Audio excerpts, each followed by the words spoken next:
Good morning, everyone. It has been a tough weekend on the homestead.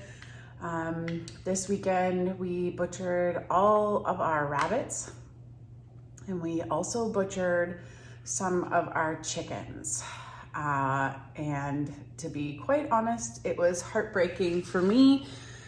Part of having animals here, I planned it for a really long time, but part of having animals is, taking care of them at the end of their life and making that tough decision of when that time is. And especially when you raise meat animals, you don't think about it a lot, especially, as you're raising them. And I have tried not to get too close with a lot of our animals, especially the ones that I dispatch myself. And so I do all of the dispatching for all of the animals that we are going to eat, so rabbits and chickens. And this morning, we are down to a one rooster farm.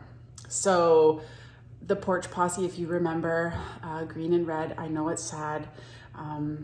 They are no longer with us, but I knew it was coming and I had a lot of time to prepare. Something else you should know is when we got the porch posse, the woman I got them from gave them away, sold them to us for a very reasonable price because they were already old. So they were already 2 years old. So those hens and the roosters were already 2, and I've had them for 2.5 years. So they were 4.5 years old, and the hens had stopped laying. I think we got our last egg from them about 2 months ago. And so it was a really tough decision to finally part with them, and especially to dispatch them this morning. Man, it was hard. There were tears. But they had a very good life here, that is for sure. And so, of course, we aren't going to waste anything. So Brian and I just finished processing all of the birds, and I just washed up all of the meat. And so now what I'm going to do, so we saved the legs and the breast meat, and the carcasses I'm going to make stock with, and everybody knows how to make stock, so I'm not gonna go through the process of that. But I am going to show you how I pressure can the chicken. And so it wigs a lot of people out to eat canned meat, but honestly, it is one of our go-to meals in a pinch. If you want really fast food, not from McDonald's, eating canned meat is amazing. So literally all we have to do is dump it in a pot or dump it in a microwavable dish, microwave it or heat it up. It's fantastic. And if you're just eating, say, the breast meat, so cubed breast meat, it is so delicious in whatever kind of sauce you want to make. So if you can get past this part, which I can, the butchering, the dispatching and the butchering, then this is a really awesome food to have on the pantry shelf, and it's shelf stable, which is even better. It doesn't take up freezer space. And right now our freezer is jammed with other food. We just got our pork from our friends Jared and Alicia from Three Forks Farm. So we have a full pig down in the freezer, plus a couple of turkeys that we have left. So we have 4 down in our freezer left down there.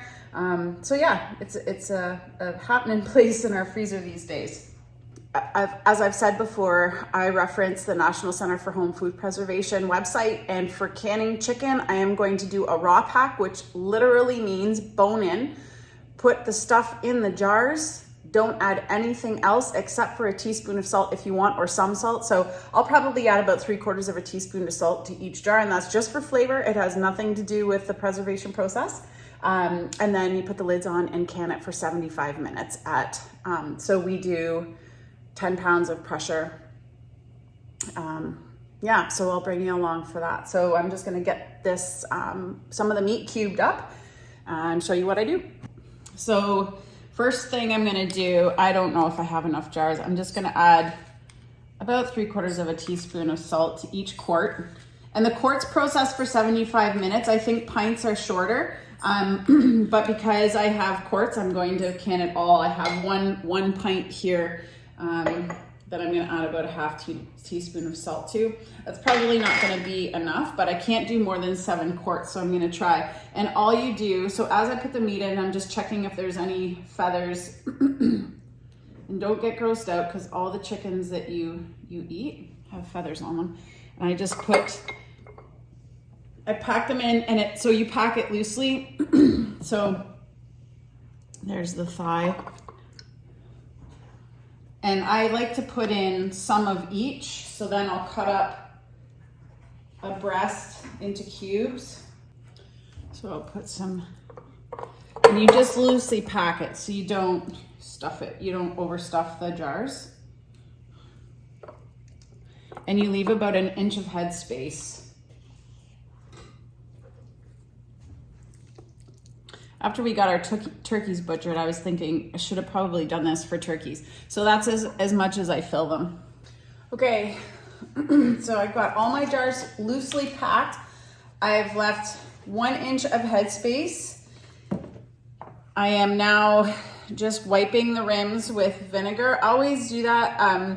This chicken, when you pressure can meat, you should try to reduce the amount of fat, but man, these chickens had a lot of fat on them. So anyways, I'm wiping the lid because when you're pressure canning, fat can inhibit the seal. So you want to make sure that that seal is nice and clean, that rim is nice and clean before you put your lids on.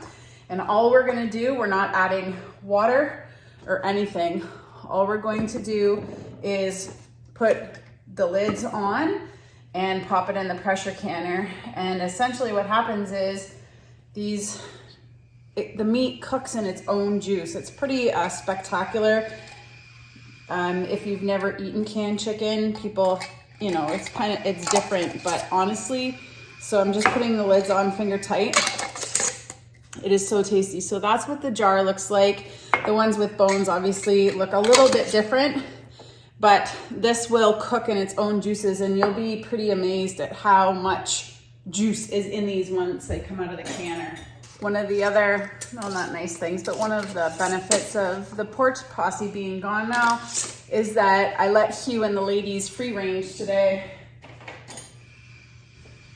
So they were pretty excited to have a run of the property. And the reason I couldn't do that before was because red and green had wicked spurs on them like this. And they always wanted to have a go at Hugh. They would try and fight through the fence, through the netting. But now that they're gone, Hugh and his ladies can roam a little bit more freely, which is nice. That's the first time they've been able to free range the whole property because the area that I had them in was huge anyways. So it's not like they didn't have that ability, but okay. So now I'm just going to put the jars in the canner.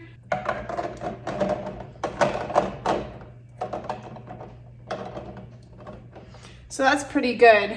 We butchered 8 chickens and some of the hens were pretty small, but we got, oh, and I should also say that we had to butcher, I think I did, but we had to butcher the 2 chicks that we hatched out in the spring because they were both roosters and they were running the hens like crazy. I felt really bad for the hens and there was a lot of fighting happening. It just wasn't good out there. So they also were butchered. So we butchered 8 chickens and got 7 quarts and 2 pints of meat, which translates for Brian and I into probably anywhere between 10 and 14 meals, probably more than that actually. So that's quite a bit. So I've already put olive oil on the rim of the canner. Now we're gonna lock the lid down.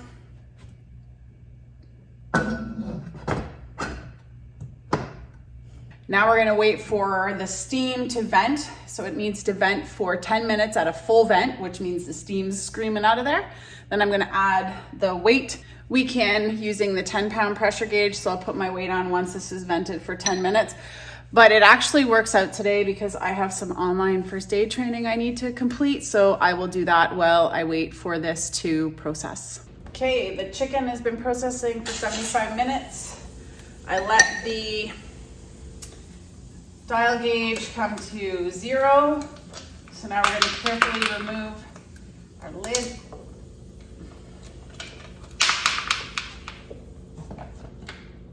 Always away from us.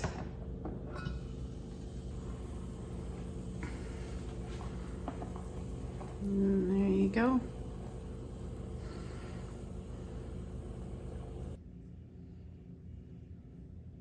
Okay, another successful day in the kitchen, canning all of our chickens.